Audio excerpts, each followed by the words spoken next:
Hello and welcome to another episode of the Cricket Company podcast. Today we have an extremely special guest with us, perhaps, maybe not perhaps, easily the greatest cricket archivist, historian, mega fan, someone whose videos you've invariably come across, especially in the last few months, the man behind the popular cricketing YouTube channel Rob Linda 2. We have Rob Moody with us today. Thank you so much for joining us, Rob. It's an absolute pleasure to have you on board. Thank you very much. It is my pleasure to be here. Love to chat cricket and everything old gold. Right, great. Okay, so Rob, let's just decode the method to the madness first. Just tell our viewers, how do you have so much footage? Did you record all of it manually? And how much footage do you have actually? I mean, what is the amount of footage you have? Yeah, I get asked quite a lot. I'm actually at the moment trying to get it all together and actually tally it up and see what it actually comes to. But it's basically in three separate formats. I've still got a few hundred videotapes from the 80s and 90s. I've got around about 27,000 DVDs. And Wow. then it's just all the hard drives and the stuff that's in the cloud, which is the least amount of footage because most of everything is still in a physical format, but it's a lot. So all of it is manually recorded, or have you bought DVD tapes, or how does that add up? Yeah, I mean, there's been a lot of commercial releases over the past, 35 years. They don't take up that much space, but yeah, everything is manually recorded. Either back in the 80s, it was just on videotape, just changing tapes over every 3 hours in the cricket. Wow. Same for the DVDs. So yeah, it's a lot easier these days than it was before, especially with the sheer volume of cricket that's around these days. Even now in COVID restricted times, there's still matches on. Uh, uh, at the same time in multiple countries. So it is a lot easier these days than what it was in 1982 when I started. Right. So you spoke Amazing. Yeah. about 1982. So do you remember the first match, like the first recording which you actually made back then? Which was that? Yeah, I do. I can remember. Well, I only remember because I've watched the match so many times, and it's almost like each time I watch it, I get a new memory or a new visual snapshot of the house I lived in. But it was very late 82, so I was probably six. Uh, it was the Australia England Test series, the Ashes here in that season. I didn't watch all of it because I didn't know what it was, but it was recorded by mistake actually. And what happened was we first got our first VHS recorder in probably that year, 82, and I used to spend a lot of time playing around with it because back then there was virtually no technology apart from your television.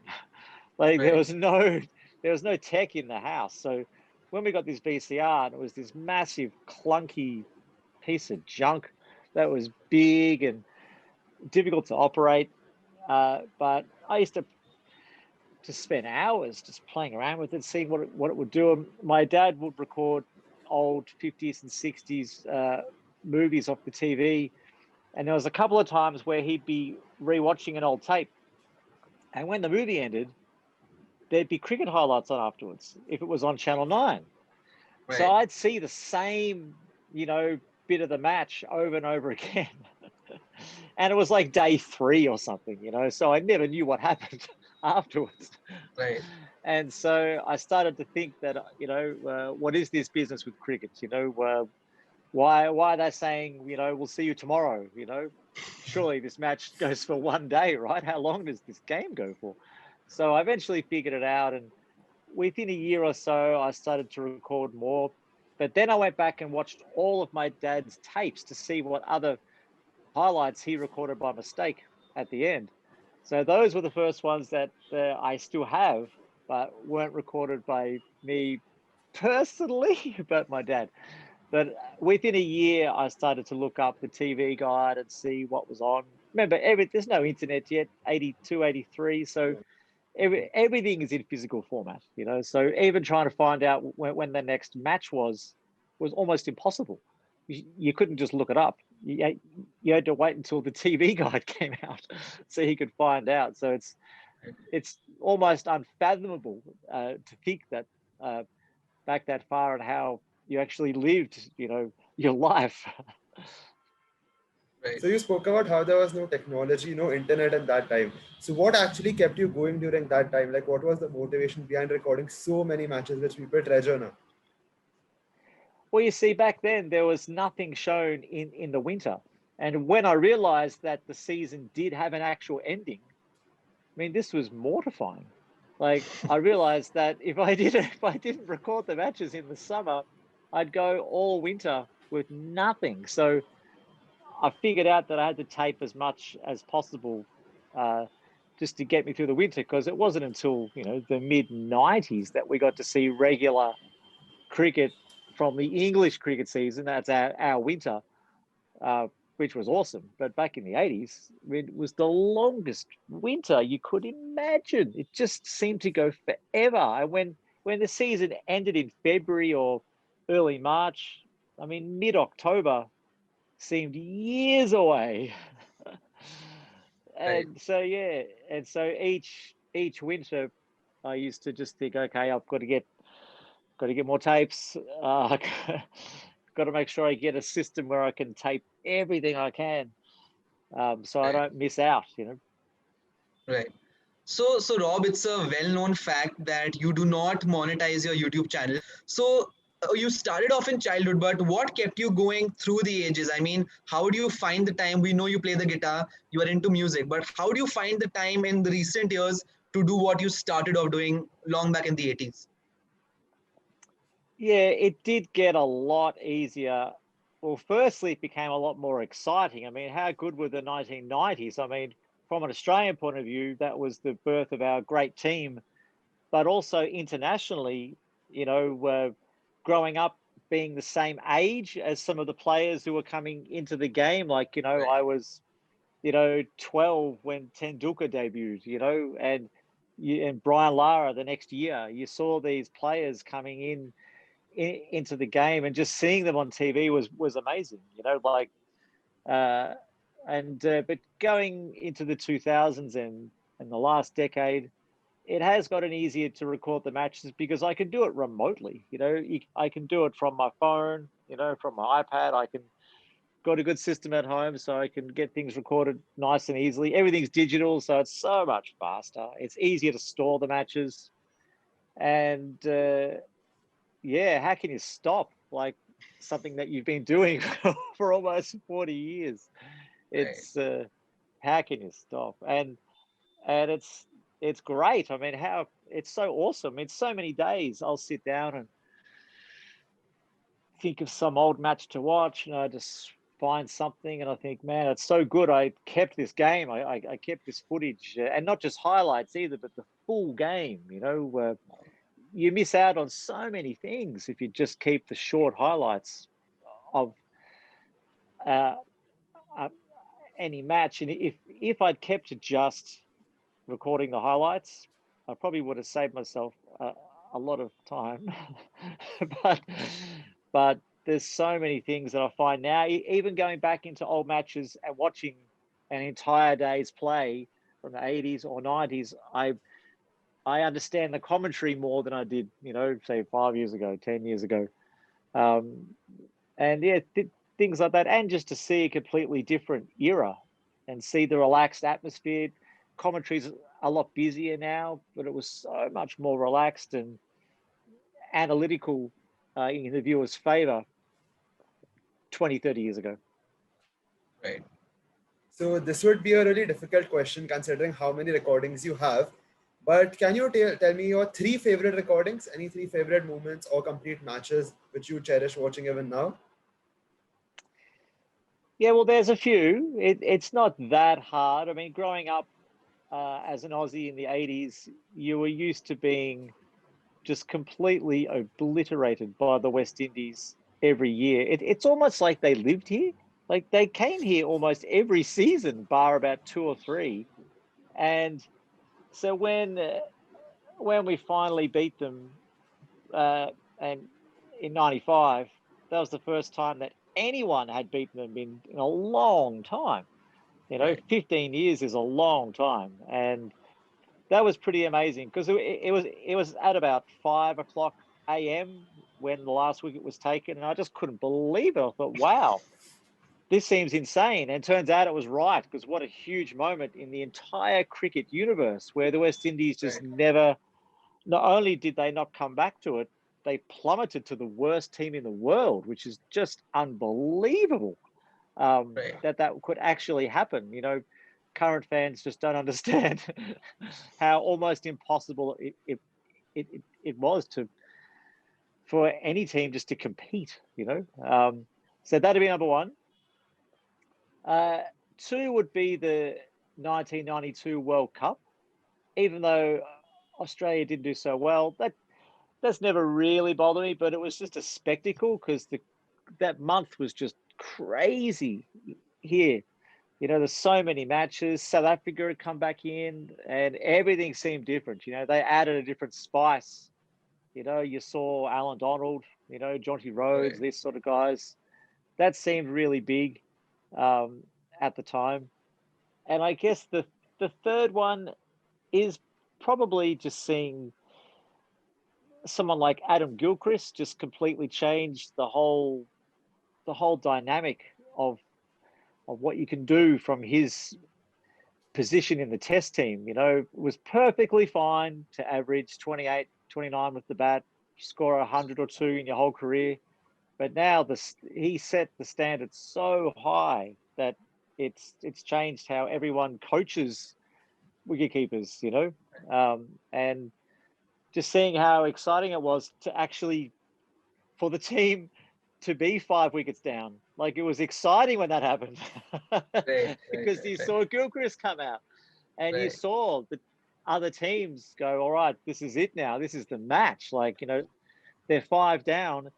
It's almost like they don't want that 5th wicket to fall, because it's more dangerous if he doesn't come out.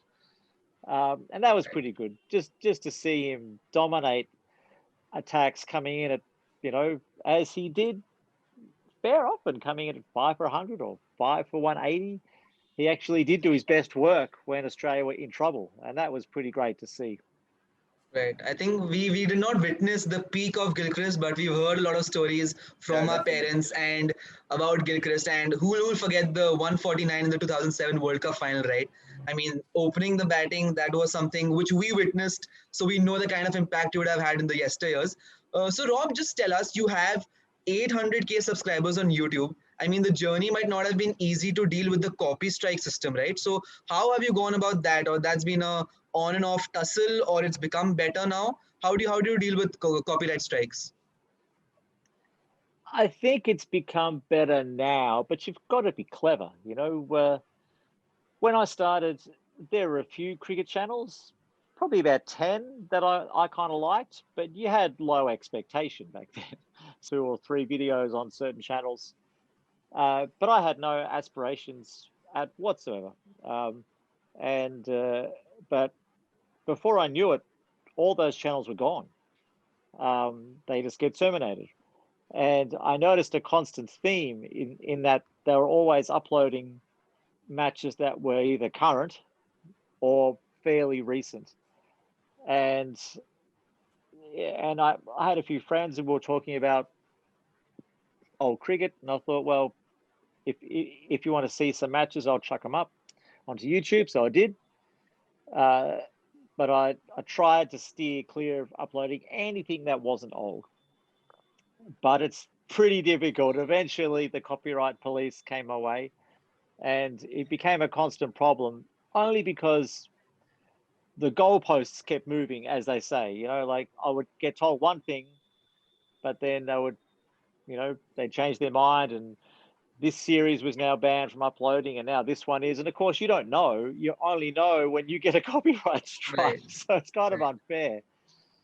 But then I saw other channels pop up, then they got terminated. So others did work for me, really, because I thought, okay, well, if they've just got terminated from that series, then I'm not going to do that one. So it's just constant toing and froing, trying to figure out exactly how, as the years go by, which years are becoming okay to upload from, which are not. But it's got to the stage now where I don't even know. I mean, it's almost impossible because they clamp down on just random games from random years from 1991, 1992, which is Right. crazy because most of the people that watch my videos weren't even born yet. So how Right. can you figure something from 1992 or 1993 could possibly be, infringing on some copyright? But that's how it goes. So it's a miracle the channel is still in existence, really. But yeah, I'm always sitting on 2 copyright strikes. I'm always one away from being Oh. terminated. So Oh. and Right. the strikes that you get, they expire after 6 months. So I just have to hope that as each one expires, one doesn't replace it the next day. Right. Right. But I think in the lockdown, stuff got better, right? I think Cricket Australia made a copyright strike and then revoked it.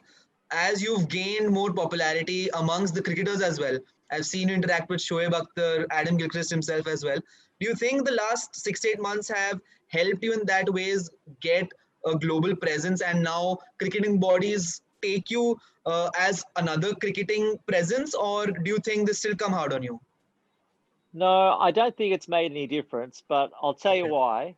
Because it's a bit of it's the Cricket Australia thing was a separate thing. Like I'd uploaded a Big Bash video, which I would never usually do because I know that that they wouldn't like that. And remember, it's all automated. The copyright detection system doesn't discriminate. If it sees that footage, it terminates it. So that was my fault. Um, and but if I uploaded, say, something from the 2005 Ashes, I know that that's bad. I would get terminated. If I uploaded something from the last Test match in Adelaide, I'd get terminated. That's just how it goes. So uh, what's been good though is actually being able to have the discussion with you know the higher up entities, actually have a physical discussion. And so that's really good because it means that, you know, I have some idea of where I stand. I mean, if it gets terminated, it gets terminated. But it's nice to know that if something really went wrong, then I might have a way out. the, Right. the, the key on my end is to make sure that I don't put myself in a position where I do get terminated. If I'm constantly pushing it all the time, then that is a problem. But if I stick to just really old stuff, just 80s and 90s in particular, then I can't go too much wrong. But steering clear of uploading anything from India from the last 10 years, 15 years, got to stay away from that. And yeah, so just having to be really careful there. There's so many things I see that I think, oh, I'd love to upload that, but I just delete it. I can't. Just forget about it. Right. So yeah, I just have to play a very safe game. Uh, Otherwise, I'd be one of those channels that gets terminated and then just starts uploading the same things again that got him terminated, and then gets terminated again. Which is what I see constantly on YouTube. Channels getting terminated, and then they pop up again, uploading the same things, and get terminated again. So that just seems like a waste of time. You've got to learn Right. from your mistakes. Right. So I think you've been following cricket from like 40 years now, more than 40 years perhaps. So what do you think is the biggest difference between probably the current decade and the 1980s, the 1990s? What do you think? How has cricket changed? Well, it's changed a lot. I mean, every format has changed. I'm not sure Test cricket's changed a whole lot. I think, but one-day cricket certainly has. And the usual things that people talk about: the bats being massive, the grounds being smaller, small grounds being roped in and making them even smaller. But the biggest difference that I can see being a viewer is just the actual broadcasts being so much cleaner and nicer. Obviously now everything's in 4K and widescreen. I mean, we had a black and white TV in the early 80s, Right. so it looked pretty bad back then. But there was definitely just a pure experience watching it back in that era, because you had proper commentators that didn't yell over each other, and no one wants to hear sixes with sponsors' names attached to the calling of the six, as we know Right. happens in not just the IPL, but in many Right. domestic leagues. That gets annoying, obviously. Uh, yeah, I mean, there's many things like how many sixes get hit now. Like back in the 80s, when you saw a six, it had to be hit really well, and that six was talked about, for like a week. If there was one six in a match, everyone talked about it, because it was like, wow, a six, that's unbelievable. These tiny thin bats. Now nowadays sixes, the commentary doesn't even raise in intensity, because it's just another six. Right. So yeah, that's a bit disappointing, but it has to be a monstrous six that just goes out of the planet for the commentators to get excited by it. Right. Very true. Right. So I think we have you. We can't end this without talking about the recent debacle of what happened with India. Not too many sixes were hit in that Test match. What is your analysis of what is going to happen in the series, and how do you look at? Do you think such an innings India can recover from that, and where do you see this India Australia Test series going from here? Yeah, India was interesting in Adelaide. It's no one can. I mean, from in my whole life, I can't ever recall something that insane happening in such a short space of time. I mean, how many times is a team 3 for 15? There's always a 60-run partnership. There's something that gets you over to 150, 170 at Right. worst. To see a team like that, and what was a pretty good pitch. I mean, all the pre-talk on that third day, no one was talking about India making 50 or 70 or even 100. They were saying India will bat out the day, slowly grind the Aussies down. The pitch is not doing anything hard. Both teams were guilty of sort of bad batting on day 1 and 2 anyway, but they still posted, decent enough scores. So yeah, it was just unbelievable. It's something that I don't think any of us will see again in a long time, where you have a good pitch. There's plenty of bad pitches where teams get spun out in one session, or just, on a green top. Australia made 47 in 2012 against South Africa. We got bought out Yeah. for 60 a few years later in England. But those conditions were swinging like miles, and it was just impossible to hit the ball. This one was, it was just, the bowlers just kept getting the edges. It was just, everything was just caught behind. It was just crazy. But I think that's going to be a one-off. I mean, the MCG, there'll be no scores that low at the MCG, or the SCG, or the Gabba. They're much better batting wickets, but you never know. Kohli not there. I definitely think one of the young guys will stand up for India, and it's likely to be someone like Shubman Gill. I don't know whether they'll retain Privy Shaw or not. There seems to be a lot of negativity around him on social media, but KL Rahul's the unlucky one. I think he's clearly experienced. He's made 100 in Australia before, so I'd be surprised if he doesn't get back in. But yeah, I think barring that one test, I think it actually will be competitive. But we'll see. Australia's batting is not strong either. We're unlikely to field Warner at the MCG. I think he'll miss out again. Right. Yeah, and it only takes one of our bowlers to break down, and that'll see how our depth looks. Right. Right. I agree. I think it's going to be exciting. I don't think we're going to see a similar performance, but I think the upper hand is surely with Australia. So I think we've got enough from you, Rob. It was an absolute pleasure having you, talking you through from the 80s. And you are like a childhood hero for us. We've seen the videos, and to actually get you on and talk to you has been an absolute delight. So thank you so much, Rob. Please continue doing what you've been doing since the last 40 years. It keeps the cricket fans within us alive as well. And thank you so much for joining us today. Thank you, Rob. My Thank you. absolute pleasure. Always happy to chat cricket.